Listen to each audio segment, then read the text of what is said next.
having an advisor that goes from $1 million to $10 million, they didn't do that because they became a better financial advisor, right? They went from $1 million to $10 million because they learned how to be a leader of a business. For really successful advisors, they're operators of a business that is in the financial service world.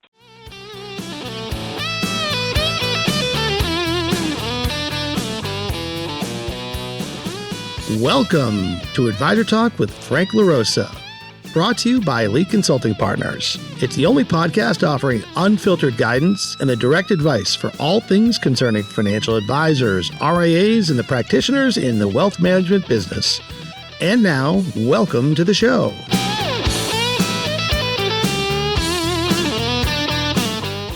Hey everybody, welcome to Advisor Talk with Frank LaRosa. I'm your host, Frank LaRosa, and joined once again by Jon Randall, who's the founder and CEO of eXtraordinary Financial Advisors. It's a great coaching program that a lot of advisors that we know work with. And today, so Jon, welcome to the show. How you doing? Hey, doing awesome, Frank. It's great to be on with you, a business guru and also a racing guru. Yeah, right. You look sharp there today, so it's awesome. Thank you. So today we are, for the audience, we are going to talk about something that you and I are, I'll call it students of, if you want to call it that, right? Like we obsess about it, both for our clients, but also for our businesses. And that is the constraints that are holding you back as an advisor, as a business owner, right? And so you, I think, have pulled together some, what you think are some of the most common constraints that you see when you're coaching clients. And so we're just going to sort of open it up and go from there. And if you want to just give a quick 2-minute intro for those that don't know who you are, maybe just a quick background, and then let's get into some, constraint solving. Yeah, let's get in there. So for over 20 years, I've been helping hundreds of practices grow and scale their businesses. But it started out with best practices. Here's things that work for other advisors. Here's things that worked for me when I was an advisor. But not everyone implemented the best practices. And as I dug deeper, I realized there was these constraints. And so, our mentor, Alex Amosi, who we're learning from Frank, it really clicked for me that, oh my gosh, there's things that hold practice back that are the real issues that they're not really working on, that they're missing or overlooking. So once we really built our whole program, we have a whole growth model with very specific common constraints that we see time and time again to help people unlock. So if you tell me a practice comes to us doing $1 million, $5 million, $10 million, $100 million in revenue, wherever they're at, I can tell you with a 99% chance what their constraints are going to be, because we just see it all the time. So the three most common we'll hit in order is capacity, revenue per client, and then the growth methods. Not enough new clients coming in, whether it's organic or inorganic. Mm-hmm. So capacity is a huge one.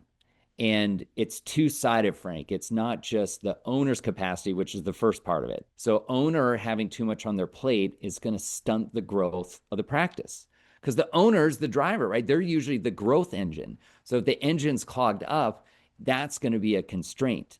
Then those doing multiple millions that are looking to scale, going beyond 8 million, and some of the Barron's top 100 practices that we work with, the whole key to them is leveraging the capacity of other people on their team, other advisors on their team. And a lot don't do enough of that.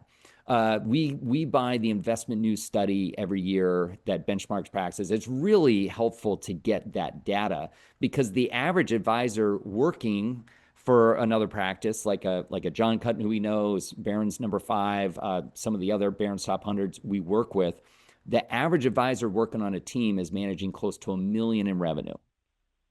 So until you get advisors running about $1 million in revenue for your firm, it's going to be a constraint. It's especially going to be a profitability constraint till you can get there. So if you can pay someone industry average, load them up and go out and get them at least $1 million revenue to manage, that's the best, most profitable practices that we see, that we work with and coach towards. But it's not leveraging them is the key, or misleveraging them is the key. What happens, Frank, a lot of times they'll just dump the bottom clients on them. They think here's all the trash, good luck. Right. And if they mess up, it's not so big of a deal. But it kills profit margin, right? That's the same problem still in the practice.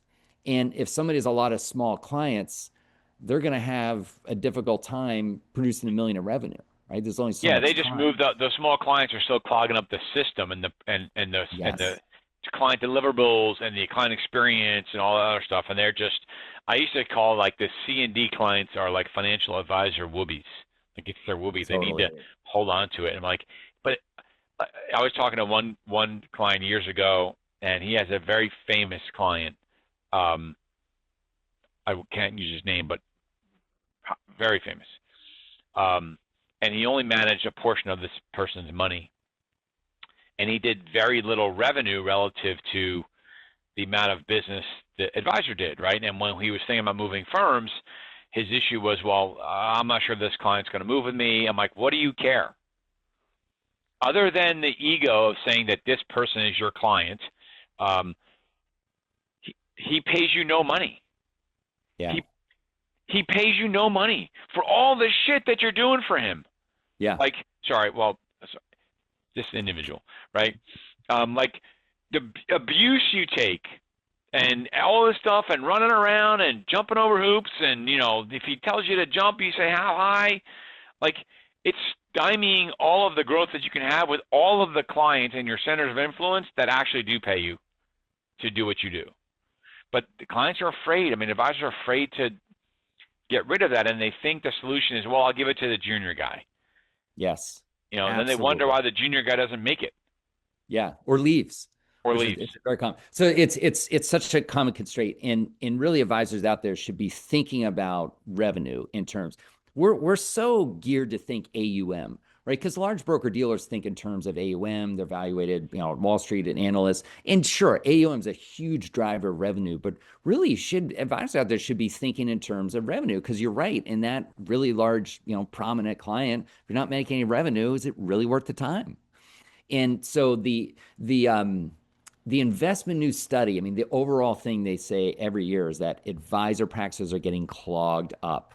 They have too many clients. The ones that are growing are reducing clients and raising pricing. Yep. So we've got increasing demand, which is awesome industry to be in, but we've got decreasing supply.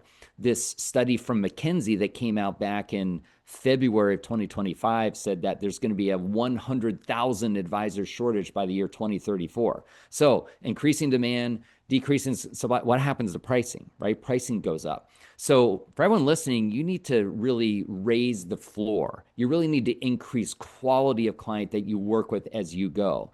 So we can talk about the whoobies and how to let go of the C&D clients.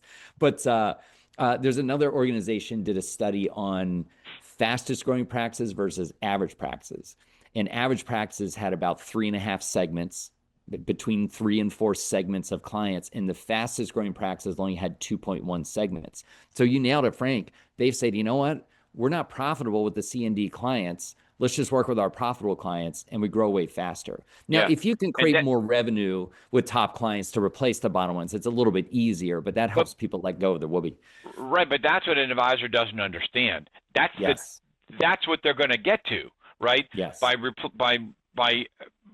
I don't want to use the wrong terminology, but like by removing the C&D clients from your business. I'll just say that. And really, on a podcast I just was recently recording, we talked about the fact that you're maybe not even giving the C&D clients the service that they deserve. So it's not right. It's not fair for you to have them in your book either.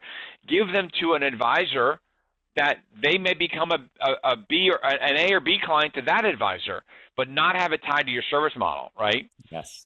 Yes. But the idea and the principle behind this whole thing that advisors, I think, don't understand, and I think you probably try to explain this to them, is by getting more time back for your A and B clients, yes, right?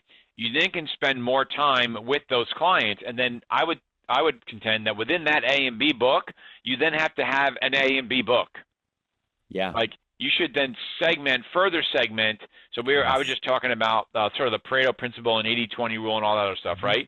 So like within that A, B book, right, you should still have an 80-20 principle, because within there, I'm sure 80% of that business is going to come from 20% of that segment.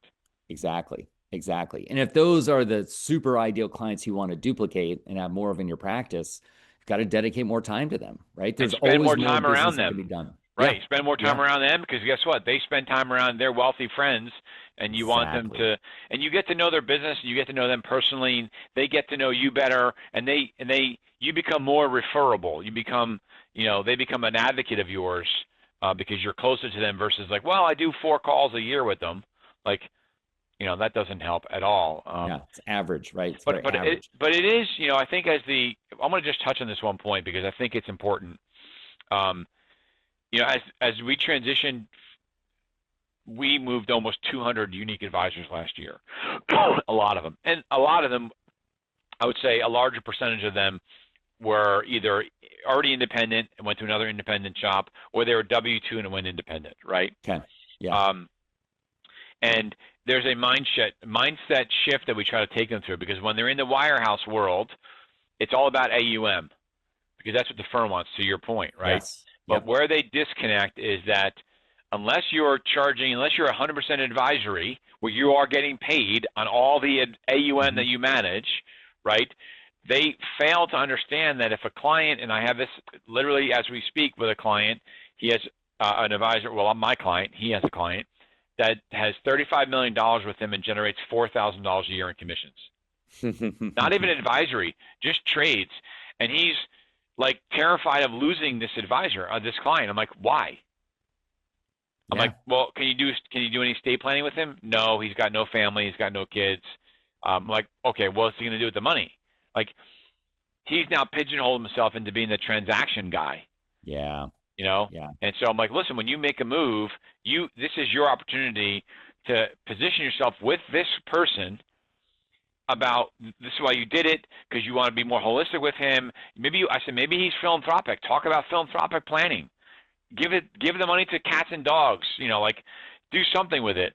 But he's not making any money on the assets. So I'm like, other than if you don't want to do those things, what do you care if he doesn't come with you? Other than, the challenge we have is some of the firms out there, are going to pay him a deal based on his assets, right? Because that's what they want. Sure. They're making money on the assets, but he's not. Yes. Yeah. It's very interesting. So, and that's why really everyone should be thinking revenue per client. It's a key metric that you should really be driving in your practice there. And you look at, all right, well, what holds that back? Which is your second component, right? That's Yes, revenue per client. Got it. So too many of the wrong clients holds that back, but also there's so much more that could be done with clients that a lot of advisors are missing. We see a lot of times advisors are charging less than industry average. So Cerulli does a lot of great publishing on wrap account pricing, advisory pricing. There's a lot out there. The Financial Planning Association publishes a lot of information on what are advisors charging there for financial planning advice services. But this is probably the easiest way to increase revenue per client is at least be average. So if you're not sure where you stand out there, it's helpful to get benchmarking on this. We've developed a diagnostic tool at XFA, which we'll do for free, Frank, for any of your listeners, that does benchmark their practice and helps them identify what is their pricing, what is the industry average, and what's the difference there, and is there a growth opportunity there? And it's one of the scariest things for advisors to touch pricing. Everyone's really worried about it. The number one thing we hear is, well, I could change with new clients, but never my existing clients. Yeah. I know. So it has to do with psychology, how we are as humans. So I'm finishing my PhD in performance psychology. I'll be done in about 2 weeks. Oh, good for you. The way the human brain is designed, we crave equilibrium. So when something new or different comes along, our brain says, that's not the way we do things around here. We do things the old ways. And some of these anchors we have with clients, with pricing, it's just how we are as humans. But the advisors that can break through this, that actually do have ways that they can present more value and get the pricing that they want, it's so easy. All the clients go along with it. For all of you that subscribe to Netflix, which is one of the largest entertainment subscription services, think about the emails we get once or twice a year. It's going up by $1, it's going up by $2. You know what? Everyone stays. The statistics show people stay with Netflix. So the same thing here. People are used to the price of stuff going up. You could just increase pricing and people will stay. But if you have a good way to go about it, that we want to have some special value, special price, hey, it'd be a lot better to have less clients paying more than a lot of clients paying less. It's a heck of a lot work for more revenue. Yeah. So that metrics helps you think differently. It helps you get out of those clients that have a lot of AUM that waste your time and takes away from the really good clients that produce a lot of revenue that are your very most profitable. It really is about driving more with them. And then can you add on other services? Is there other things you can add on? Cerulli started to publish client willingness to pay for financial planning advice services separate from their like wrap account or their advisory fees. And surprisingly, as of last year, that number was 79% of clients of advisors were willing to pay separately for the service. It's what they want. Now, a decade ago, this number was in the 30s, some percent. Yeah. So there's a big shift in our industry. It reminds me back when I started a little over 25 years ago, wrap accounts were just coming on the scene. And it seemed insane that, what do you mean clients see the fees? And this sounds great. We buy mutual funds and brokerage. What are you talking about? You do wrap accounts. Now it's the way of the world. But financial planning advice services is the next wrap accounts. Everyone is adding this on and making it available to their advisors. And it's still, the majority are still just sort of do it for free with asset management, but it's catching on more and more and more. And what a great way to drive revenue per client. Clients will gladly pay for advice. They value it. It's an easy way to increase revenue per client. Yeah, I think that what I was talking about earlier today is that's all about positioning. And the way I described it is that a client, an advisor will tell a prospect, or they're coming on board as a client, right? These are all the things that we're going to do for you. I'm going to do all these things, services and wow effects, all that other stuff, right? And then we're going to run your money for 1%.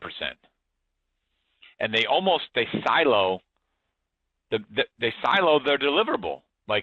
And what they're missing is that no. The investment management piece is just one piece of the 7 things that we're going to be doing for you, right? And for all of this stuff, we charge this much money, right? And I think that's where advisors are not understanding how to position themselves.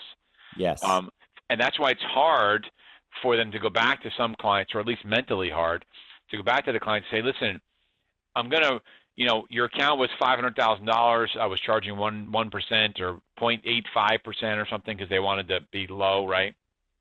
Now it's $1.5 million, and they think they're going to go back. Now I'm going to charge you 1%, and they think the client's going to say, well, wait a minute, you're making more money now. They don't realize that they did all these other things along the way, right? Yeah. But they were only getting paid for this because they didn't position themselves more holistically for things that aren't tied to AUM, right? You get a call, the client has an issue with their, kids, college education planning or something going on in the client's life that good advisors are there to help, whether it's psychological help, therapy, talking them off the ledge, whatever it is, right? That they're not even getting paid for. And so I think that's a huge gap. It's interesting. You wrote that when you talk about revenue per client and other services, I said this before, and maybe you'll do it, but years ago when I was at Smith Barney, we had something called a focus report.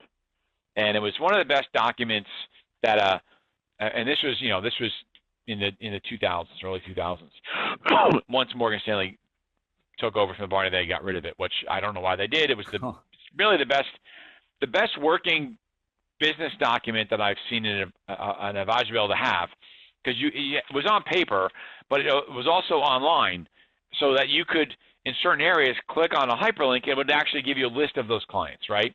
So as an example, they had one area that I focused on with my advisors that were in my branch, and it was the number of products/services per household, and it was 1, 2, 3, 4. Right, so 1 product household, 2 product household, 3, 4 product household. So it could have been a mortgage. You did a financial plan. They had, whatever it was at the time, it was like a website or an online account, that type of thing, or lending, right? And every time you added a product or service, the assets and the revenue double or tripled. Right, so the 4 product household / service was had 5 times. It was $1.5 million average client size versus $250,000 at one product.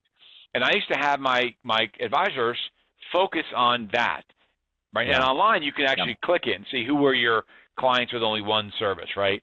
Yeah. I think that sort of drives to your point. Are you using, this is sort of offshoot on this because I think it's really important. Obviously, so do you. Um, do you find that you're starting to see AI tools be able to help you identify that stuff within an advisor practice, or some firms just not there yet? We're starting to see it more and more. I mean, we use it a lot in our consulting firm, but it seems like different broker dealers are just from a compliance standpoint seem to be, slower, quick to adopt. So we've seen some of the, I say smaller RAs or some of them are smaller than like a giant broker dealer. Some of them have moved to these things quicker Yeah, where there is AI identifying client opportunities and there's a client at risk of leaving. There's some firms are adding that, and it's coming quickly. It's yeah. coming quickly because it's such a helpful guide to have. I mean, AI can easily pinpoint some things, and it's all administrative, but it's a lot of things advisors don't have time to look for. So it's great to get reports on, hey, there's a bunch of clients you probably shouldn't be working with. There's a bunch of clients with opportunities that you could go deeper with. I was doing a tech demo with a firm. Um, won't name the firm. I guess you'd have to call me to find out. If you're listening, you have to call me to find out what the name of the firm is. And they fully embrace AI within their system, and it's a pretty big firm. And what I thought was interesting is they sort of have like this heat map on the advisor dashboard, like a heat map kind of thing, right? With areas of opportunity within their book of business, I love right? it. Right. Yeah. And so you can either click on the heat map and it'll show you those clients. There's in your book of business, there's 17 accounts that don't have beneficiaries listed on their documents or something like that, right? As an example. But then the other thing it does is when you click on the client, if you're in a client portal, in a client account, client calls, it actually on the side gives you the opportunities, like the missed opportunities within that household that you should be, hey, if that client calls, you should, hey, FYI, they don't have a beneficiary in on their IRA account, right? Like little things. They're approaching their mandatory distributions of their RIA. You should have a conversation with them about that. Those types of things. I think that's where AI is going to come in. So Big time. Let's Big move time. to this in the interest of time because we can keep going down these rabbit holes. Because the pricing thing is a real. I've been talking about this for 25 years. Like I would use the same folks report, and I would say to my advisors, like, why are you discounting your fee by, you're just randomly discounting your fee by 35%. I'm like, did you know? And I would use a calculator. If instead of doing it by 35%, you only did 31%, right? It falls above the grid line within the organization. Your client still sees that you got a really good fee, but your payout remains high versus going from 40% to 20%. Like that kind of stuff. Yes. They're just terrified of. Yes. They talk about price compression in our industry, and I think it's the advisor's faults. It really is. Yeah, it really is. We see a lot of the best advisors are increasing pricing, and a lot of these studies are showing it. And we see it at practices we work with. They do it, and they keep clients. They keep going, and they get referred to new clients after increasing pricing. But you have to deliver, right? I mean, you can't just increase. If you're an advisor listening to this, you can't just go out and increase their fees, and then you're going to come to us and say, "Yeah, I increased my fee and I lost 5 clients," right? You have to deliver. You have to have a deliverable that justifies the fee, and then a story why you're doing what you're doing. So let's talk about the third, the third tranche in terms of the friction that you're seeing with advisors. So attracting enough ideal new clients, and to me, it's a byproduct of the first two. If whatever you're doing with clients isn't good enough, and you have too many of the wrong clients, it's going to be hard to deliver. So for organic growth, here's where clients are coming from in the industry. 73% are coming from referrals from existing clients. 24% are coming from referrals from other professionals, especially CPAs. 3%, all of the methods combined. So going out and doing a social media post once a week might not get you a lot of new clients, but the quickest path to new ideal affluent clients is through your existing affluent clients, the quickest path. So I know when practices come to us, they say, hey, would you just show us how to get new clients or get more acquisitions? It'll solve all my problems. And we dig in, and it's like, all right, well, what's going on with clients? Okay, well, the real constraint is that you got too many of the wrong clients. The owner's clogged up. The experience isn't great. And once you get that unclogged up, then you can enhance the client experience. And almost every time, within a couple months, they just start getting referrals without even doing anything to really ideal clients. So it just goes back to just investing time in the right people. It helps. And I tell you what, if you're good at these things, if you get better at managing capacity, at client optimization, that's what we call it at XFA, you will crush it if you're in the acquisition game, because all these acquisitions are going to have a lot of client opportunities. And if you got the capacity and the advisors with the chops to handle it, oh my gosh, you can double, triple what you acquire really quickly if you're good at it. So it just makes growth so much better and so much more profitable. But everyone focuses on just I just need more growth, more, which what we're trained to at the beginning. But really, it's more about quality is what we're seeing, especially if you're going to scale to multiple millions, to 8 figures, to 9 figures of revenue. It's the game is more about quality than it is quantity. And even some that we've worked with that are really large, they've said, oh my gosh, I have all these problems within. I'm missing out on tons of revenue because I wasn't good at it along the way. So sure, they can get good at it, but the earlier you get better at client optimization, the more profitable your business will be going forward. Yeah, we work on with our M&A firm called Lead Advisor Successions. One of the things that we talk about with buyers is what is their process to take on a new business. All of a sudden you're going to take on 500 clients or 300 clients or whatever it is, right? It's 300 clients, 300 households, which means it's like 1,200 accounts, right? What is your process? Because you might be buying a $500,000 book of business, but if you have a real process, that could be $1 million practice. Yes. Right, because the retiring advisor sort of just got stale. They don't want to do it anymore. They're probably not even taking on new clients. And so we always ask them, what is their process? Have they done it before? Right? How successful was it? And then they have to learn how to tell that story to a seller, because what the seller wants to know is their client's going to get taken care of. So what is that process, right? And if there's, generally speaking, an M&A deal, you're going to have a back end or a seller's note that's going to be based on performance. So they want to know that there's opportunity to grow the practice. Heck yeah. What are you finding when we talk about process? Can you maybe just describe in your mind a process that some of the best advisors that you're working on, not on the M&A side, right, but a process that that advisors are working on that tends to work and gives the owner more time? Like, what are those easy wins that a guy comes on, our client comes to you, they're running a multi-million, $2 million practice, and they're like, I'm pulling my hair out, I work 18 hours a day. Yeah. Like, what are the first couple of, because you've been doing this a long time, so you probably, it's like Brady, right? He said the game slows down, it goes slow for him when he watches the game. So for you or for me, we've been doing this in a long time in our fields. Yeah. We just see the field differently, quicker. Yes. Yeah, the most common thing is it's usually all about the owner. So they're the one trying to do all the delivery. All the advice is in their head. They haven't really gotten it out and transferred it to other people to deliver. And because they've been in the business a long time, it's more complex and it's harder for other people to duplicate the complexity.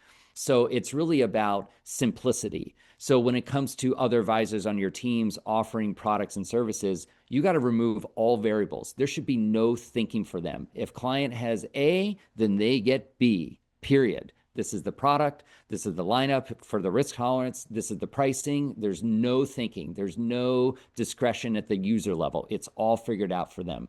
Then it takes away that variable. Then it becomes more about the advice. And that's a little bit of a harder one.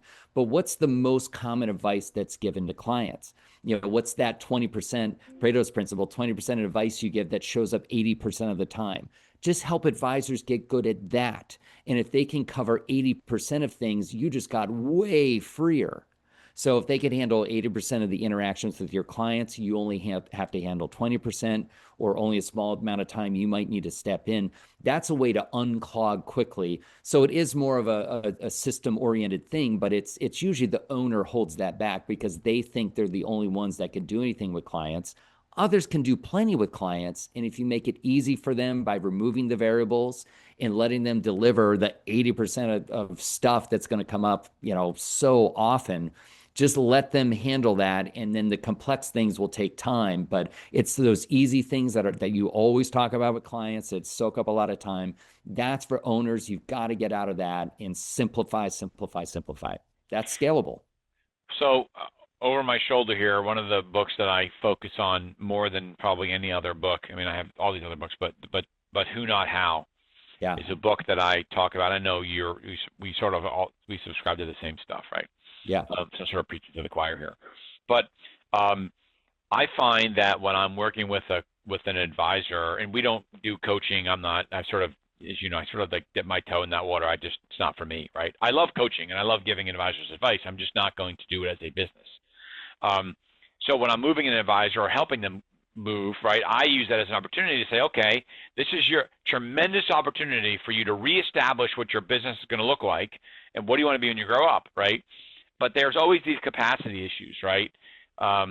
Like to your point, they're doing everything themselves. And I get into this whole concept of who, not how, and investing back in your business. Why do you think that there's and I'm not talking about like someone doing $200,000 and they're not, they're paying their bills. I'm talking about serious practices where these people make good money, right? Why do you think that they have I'll call it a mental constraint to paying for people around them, the who, not how principle? Why do you feel, because you work with advisors on this, sort of in this side of the business, why do you think that they have such pushback with like paying for an assistant, paying for a financial person, paying like, what are you seeing? And it must frustrate you as well. It's usually they haven't experienced the investment in a who and the return on that investment and how great it can be. Usually it's them on their own up to some point. They hire some people to do it, but I think it goes back to leveraging others' capacity is really it. So you look at like our friend John Cutton, who just came out Barron's number 5 ranked independent advisor. Yep. So he believes this now. He's invested in who's is that, oh my gosh, when we invest in the right people, they can do great things. It's mutually beneficial. And so Cutton can generate quite a nice profit margin on the right who's. I think you have to experience that to really buy into it and get it. You can read all the books in the world, but it comes down to that. One of my favorite books and guides around this topic is by Dan Martell called Buy Back Your Time. He gives a progression of what owners and founders should get out of in what order. So one of the first things is administrative, which of course is like calendaring, email. Those of you stuck in your email, get out of that. But the next one is delivery. Working on that one. Yeah, that's a tough one. It's a tough one. Delivery is the most time-consuming things that goes on in most businesses. So how can you get out of that? How can you get other advisors doing that? And usually that's the tough one for founders because they're the ones giving away all the value. Other advisors could never be like me, right? I mean, it's the mentality, and it prevents them from investing in the right who's because they haven't really, leveraged them and gotten the return yet. But once you do that, oh my gosh, the practices that we see grow the fastest that we work with of XFA, the owners got out of delivery. Now they have more time for growth activities, whether it be organic or inorganic, go out and get acquisitions. Oh my gosh, they grow like crazy.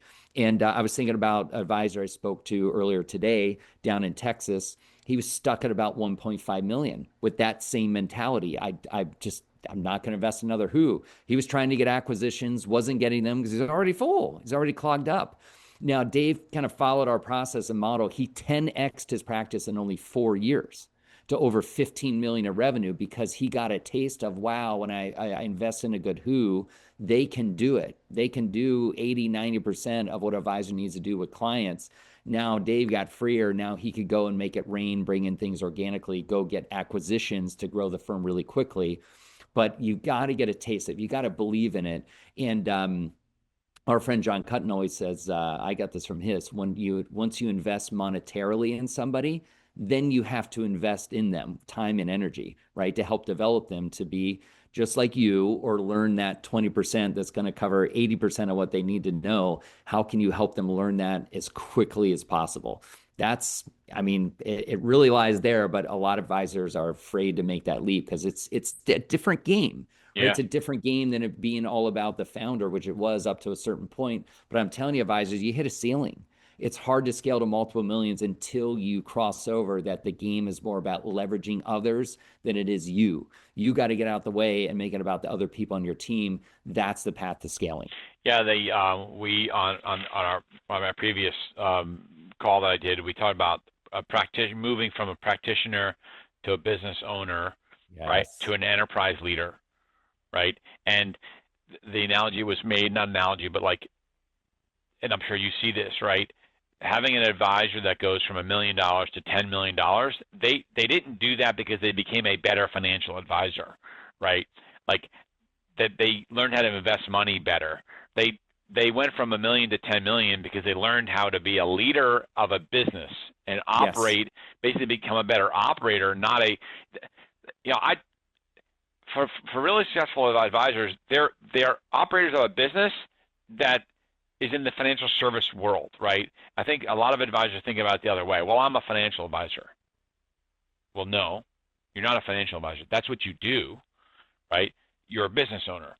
And so I think it's this thing like, you know, to your point, like advisors don't want to give up. Well, I can't have Mr. Smith. He's been with me for 15 years. If I have him talk to John, he's probably going to leave because he's talked to me. He only wants me on the phone. Not really. You know, not all, maybe once in a while, but not like all the time. And I think they're just terrified of those things. And it goes back to, yeah, founders think that, but once they experience, oh, the clients didn't really care about me. They're just fine with the other advisor on my team. yeah, But they have to, I feel like people have to experience that. And then it's just such a tipping point. Then it just explodes like, oh my gosh, other, you know, advisors on my team, clients are fine with working with them. And now I see the path of scaling. So we see so many get stuck. A lot of practices come to us stuck between $1 million and $2 million because they're not on the scaling path. They want to grow to, you know, 10 million plus, but it's in these things. It's thinking differently, doing some things a little bit differently. Yeah, they're scared. And you can 10x quick. You can 10x quick, listeners. You can do it in 3 to 5 years, but it comes down to these fundamentals. It's all right here. So last thing I want to ask you, as your experience, and it all ties into this, and I did this early on when I was an advisor, but what kind of conversation do you have with them around I'll call it household minimums? Do you get into that with them when you talk about like revenue per client? You know, how does that conversation go? Because not only is it a conversation about, you know, A, B, C clients, right, D clients, right, but it's also about what is the minimum type of client you're willing to accept, and how do you say no? Because when we all started in the business, you said yes to everybody, right? Yes, exactly. You just never know. Shift. So this concept comes from, so you referenced Dr. Ben Hardy wrote those books, Who Not How, Gap and Gain, he got behind you with Dan Sullivan. He just came out with one called The Science of Scaling. And that's where that term raise the floor comes from. So it's all about simplicity, but also he talks about raising the floor. So you need to raise the floor and the minimum. So we found for years that it's around 5,000 in revenue is the, you know, kind of the profit point. There's a reason why large broker dealers don't compensate their advisors on accounts under $500,000. They know their profit point. But the Investment News study last year started to publish what's the average minimum for practice, and it was 6,969. So it's about 7,000. Average practice is saying the floor is now 7,000. And so you've got to raise the floor. What's the minimum to be a client? And you got to raise the floor at your segments. To be a top client, you got to keep minimizing that and raising that floor. So it really should be an annual thing that you do, that you constantly raise, because there's more demand. Americans have more and more assets. They're willing to pay for help. And so what some practices will do is, gosh, Mr. and Mrs. Jane Doe, who've been with me forever, just aren't quite at our profit point or our minimum floor. Well, you could have a move up or move out approach. That you could have a financial planning advice services available. If you pay a little bit more, you can, you know, qualify to be a minimum client. If not, that's okay. We'll help you find somewhere that you'll be an A client, right? That's better suited to help you. So every time you raise that floor, I'm telling you, practices grow a ton because it is about quality. But that's a great term from that book, and you've really got to be pushing that. I would say annually, especially if you're a growing practice out there, you've got to be raising that floor of what it takes to be a client and how you service different segments of clients differently. Okay. That was some gold right there. That was a lot of great free advice for those that are listening. Stuff that you can just conceptually understand it. And I'm going to say this: you and I, to our audience, I'll say, eat our own cooking, right? Like, we practice this, we invest ourselves in I'll just call it coaching ourselves, right? We both believe Alex Ramosi and the stuff that he does, and so we are eating our own cooking. A lot of stuff that we bring to the table, we're learning from other people. Exactly. Right. Yes. All of the stuff in the back here, you've read all the same books, and you take bits and pieces of those things, because I think that one of the comments I was going to make earlier that I learned from Alex, you're always going to have constraints. Always. Right? Because your constraint will evolve. Yep. Right. As you if you go from $1 million to 5 million. Okay, well, at 5 million, you have much different constraints than you did at $1 million. Totally different ones. Yep, yeah, so you constantly have to be thinking about these things. It's not like a one-time, I solved my capacity constraint. No, because if you did, you're going to grow exponentially. You'll have a new capacity constraint. Yep, exactly. So if advisors want to talk to you, like, what's the best way? Obviously, they go to xfa.coach. But this is really good. I'm sure a lot of my audience is going to have some interest in diving deeper into this stuff, your breadth of knowledge.